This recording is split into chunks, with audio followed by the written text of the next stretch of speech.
رب تكونوا بخير. طبعا يا جماعه انا طبعا كنت رايحه ادفع مصاريف المدرسه، تمام، عشان ايه؟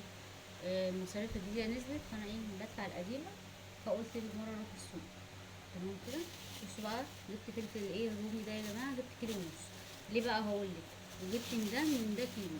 طبعا انا هاخد منه، هي دي حاجه محشي. وجبت بتنجان ابيض، تمام كده. جبت 2 كيلو. بصي اللهم بارك، باميه يا جماعه كيلو ب50. جبت 2 كيلو، تمام.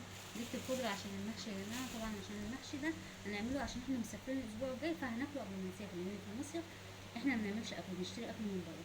إيه، لو حاجه واحده بس اللي هعملها بعمل الجمبري الكلام ده كله، لكن اللي هو بقى اسماك والكلام ده انا بجيب كل اكل من بره.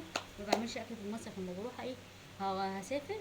بحب اغير جو، انا رايحه عشان اغير جو، مش رايحه عشان اقف في المطبخ والكلام الفاضي ده كله. تمام كده. باجي معاكي ايه، ونص كيلو من ورق العنب ب 120 جنيه، فجبت نص كيلو. جبت كيلو ونص قوطه، وقوطه على فكره مش حلوه الايه اليومين دول عشان الجو حر قوي.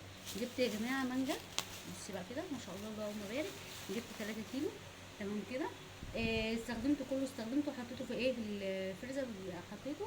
ورحت جايبه فرختين، بس الحجم بتاعهم يا جماعه كبير، تمام. جبت رز بقى سايب كيلو، انا بجيب على قد الاحتياجات. جبت بقى رز مكرونه، وجبت ايه، نص ونص. وكياس يا جماعه دي بقى. بصوا بقى، جبت الفلفل ده عشان ده وده هيتغسلوا كويس، هيتغسلوا كويس جدا. وتنضفي كل ده. وهضربه في الكبه بعد كده ايه، هخزنه في اكياس. خزنه في الفريزر، بحتاج ساعه الاكل بطلع يا جماعه اعمل على طول. في التخديعه في اي حاجه بعمله، تمام كده. تضربيه كويس، بس تحطي له ملح وزيت عشان تخزنيه. بالاكياس بتاعت التلاجة هي عاديه، مش لازم تجيبي اكياس مخصوصه عشان البتاع. تمام كده. الخضره يا جماعه انا جبت طبعا خضره، عشان تقريبا انا مش فاكره عندي ولا ما عنديش، فايه اعملها. طبعا تمام، في حاجات بقى بسيطه وسهله، فانا ايه حبيت بقى اجيب ايه، اجيب